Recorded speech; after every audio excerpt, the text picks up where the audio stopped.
Hi, everyone, and welcome to the Noted Studio podcast. My name is Kyle Pape. I'm here today with Jake Kemble.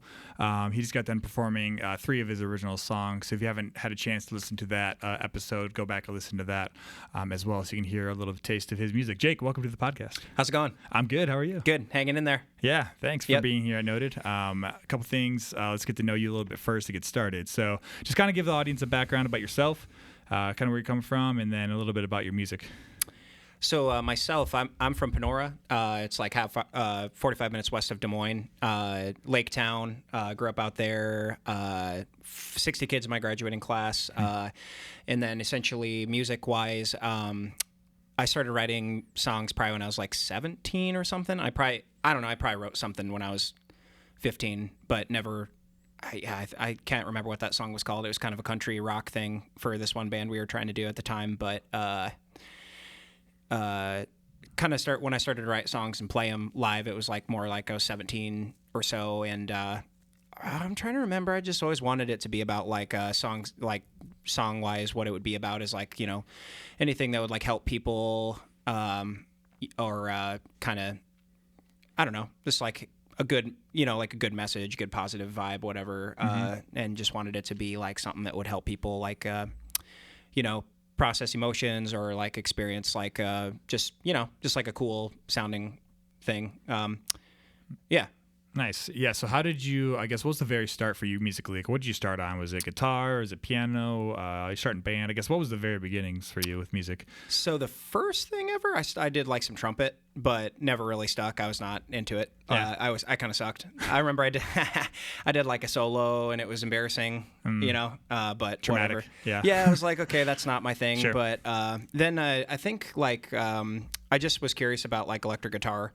And I just was like, I remember I was on the swing set one day at my parents' house in Panora, and I was like, asked my mom if they would be interested in like getting me electric guitar lessons. And so they were like, took me to Perry every week for a while, and I just was like, you know, they were showing me how to play like AC/DC riffs, and like, you know, after my first lesson, I went home and we watched AC/DC live at Donington. If you don't know what that is, it's like an insane concert with like, you know, a sea of people, and it's like Angus is up there and the drummer's like, you know, vamping up Thunderstruck. He's going the crowd's going crazy and they're like, yeah, and it's just nuts.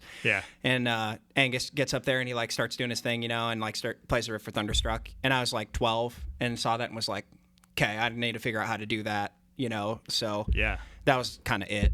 Right, you wanted to be up there, be the one rocking out. Yeah, for sure. That was like, I need to figure out how to do that. Yeah, no, it's awesome. Yeah, that's really cool. I think I know the video you're talking about, and it's just like, it's wild, and everyone's so pumped. You can just feel the energy coming through the video, right? For sure. Yeah. That's like, I like recording and stuff, but like the live thing has always been my favorite, because it's like something you experience with people. You know, it's like everybody's vibing off it and that whole thing.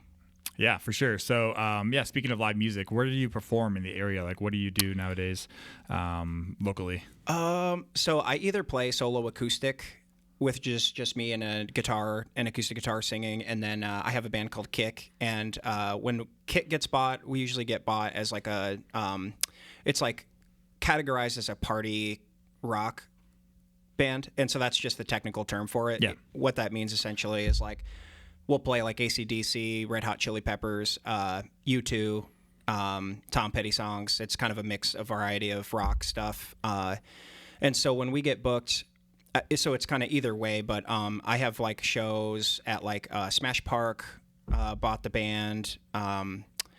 Trying to think of what else. I just did a Meet Me in Minburn concert. That was a solo thing. That was really fun. Yeah. You were going to try to go, but we were you were like, had the date wrong. We got the date wrong. That was Kelly's fault. Yeah, it's all good. So we had a good time anyway. So we've seen you play a couple times Kelly. before.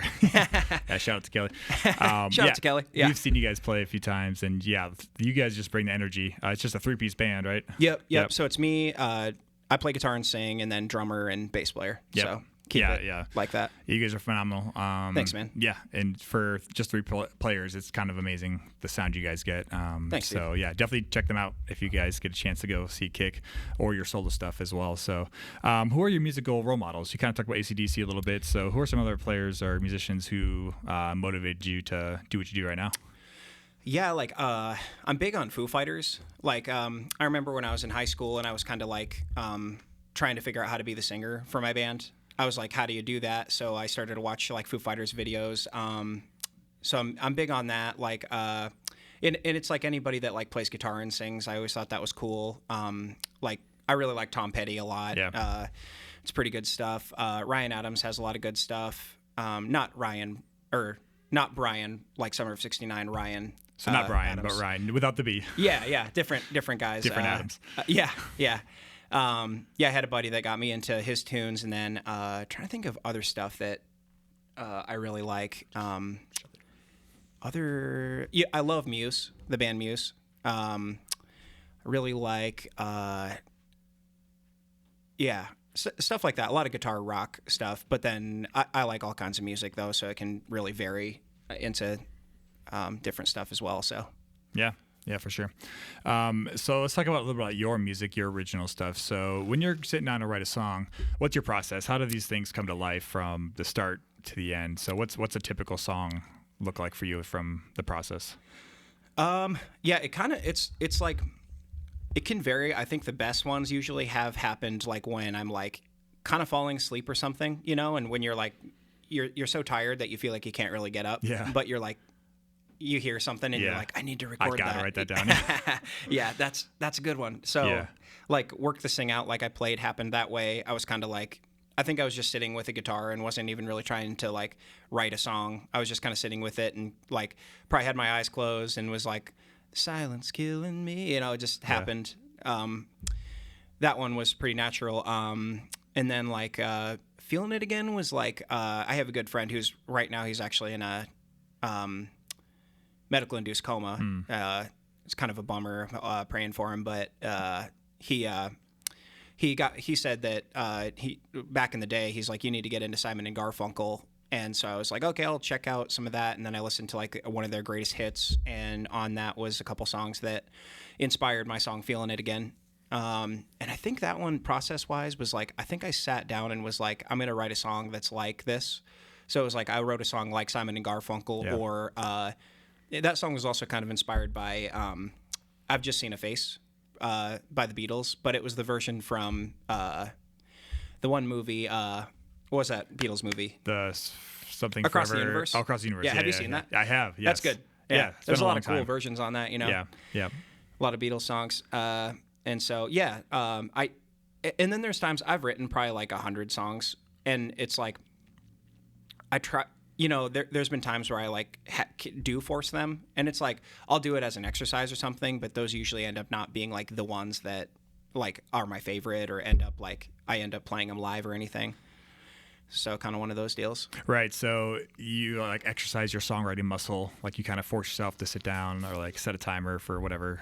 Like I'm trying to write a song, but even if those songs don't end up making it, to actual coming to life, maybe something out of that process influences something down the road, or you take something from that to build into an actual song, I guess. Is that kind of summing it up correctly? Yeah. So, and a lot of times it's like a random voice memo of like an unfinished thing, how that goes. Like you're an artist. You totally get that, right? I have like, if I looked at my phone, there's probably, I don't know, 20, 30, 40 or more voice memos of random stuff that I would like. At the time, I thought it was amazing, and look back on it, I'm like, maybe it's not anything, or maybe I'll get to it someday, kind of thing. Yeah, and they're just floating.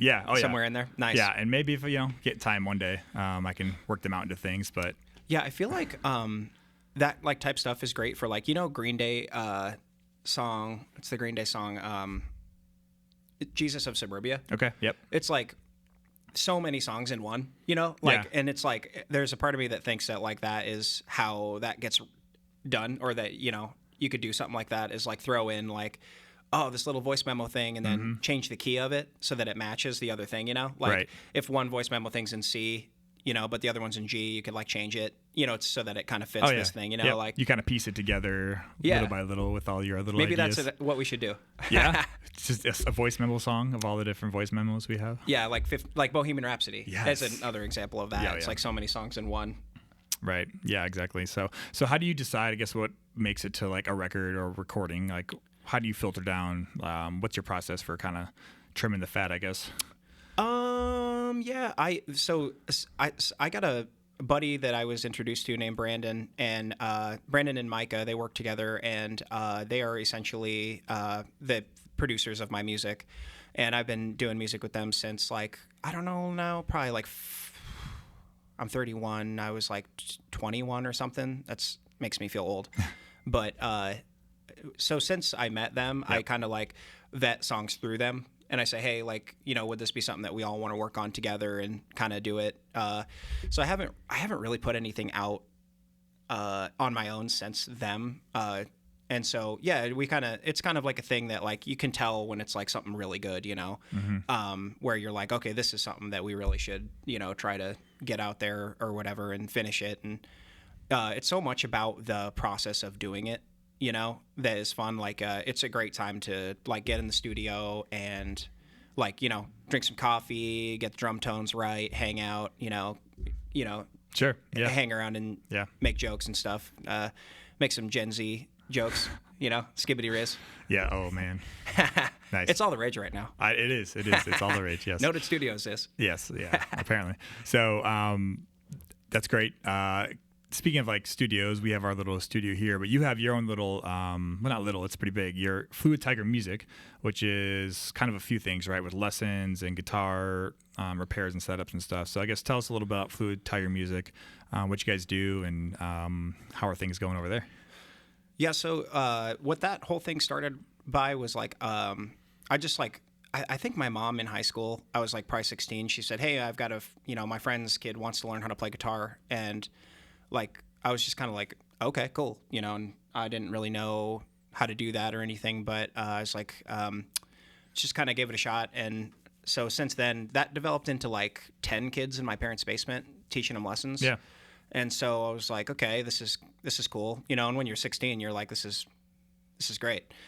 Showing them riffs, how to play songs. And then from there, like, it developed into like when I moved to Adele, kind of during COVID, and shortly after that, like, people were looking for stuff to do, and started to kind of like maintain and collect like a bunch of students, and turned into like, you know, 25, 30. And so since then, I've taught about 25 or 30 students per week. And just kind of what I do is I just show people how to play songs that they like, you know, kind of like ask them like, what do you jam out to? You know, what are you into? Even if it's like stuff that I'm not super fond of, it's interesting because I'll kind of like end up being fond of it more, you know, As from you teach that, it you know, and stuff. Yeah. Yeah. Like, one kid plays Taylor Swift, and pretty much every week she would want to do the All Too Well version, the 10-minute version. And so I was like, you know, it kind of grew on me, you know.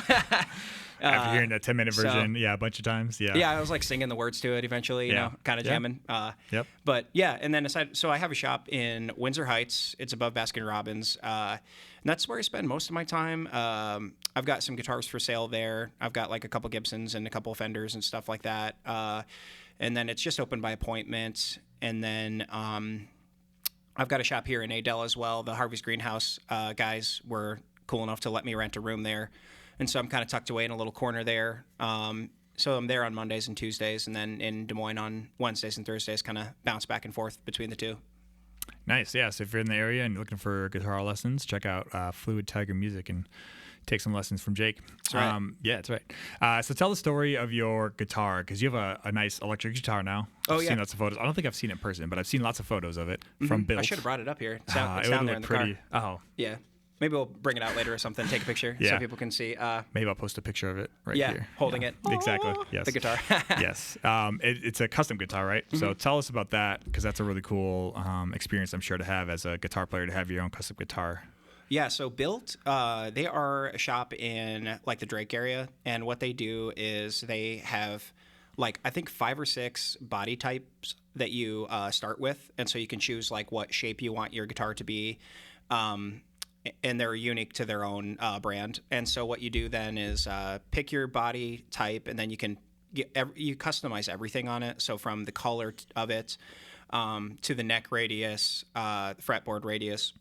And their headstock is the same as far as the shape and stuff goes, and the logo, but color-wise, you can do anything that you want, and you know, different pickups, whatever pickups you want to put in. And so my guitar essentially was like, I wanted to kind of do like the Pell and Blue color, but aged a little bit more with green. So they spent a lot of time, going back and forth, dyeing like more green into it. Because at first it was a little baby bluish, and we were like, I'm not a little baby.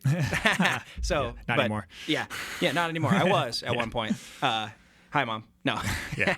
Remember that, Mom? Yeah. No. But yeah, so we went the baby blue thing, and then we dyed green more, and it kind of turned into this like aged looking cool kind of color.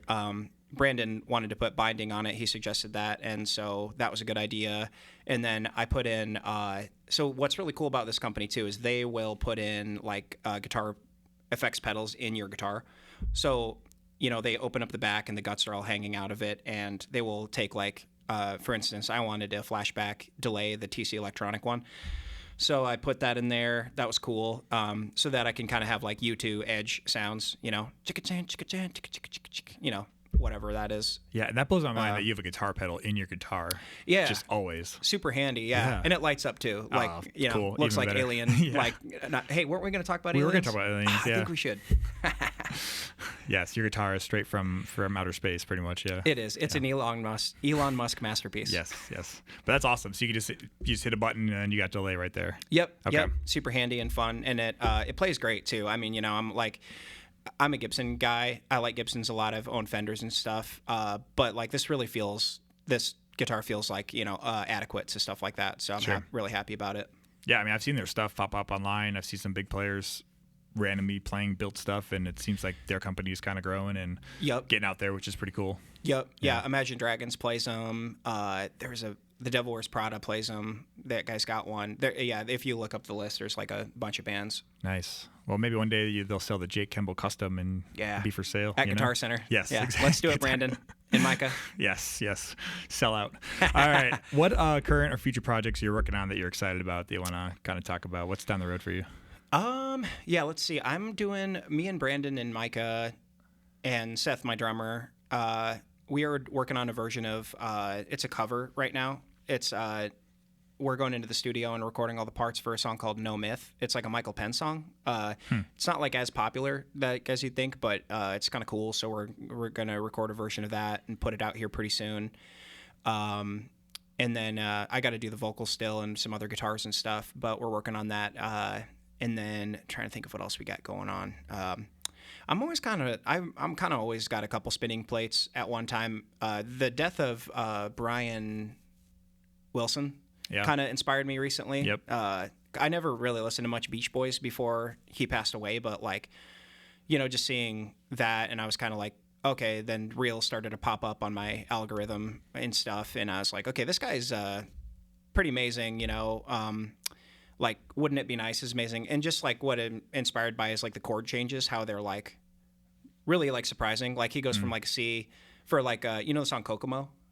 Oh, yeah. Yep. That song, it's like, it starts in C. Yeah. But then it's like, normally you would think you would just go right to G, but it's like G minor. It's kind of weird. A flat 5 or a minor 5, yeah. Yeah, is that what that is? Yeah. It would be, yeah. And then like from there it goes to F minor, so it's these kind of like really surprising, weird things, you know.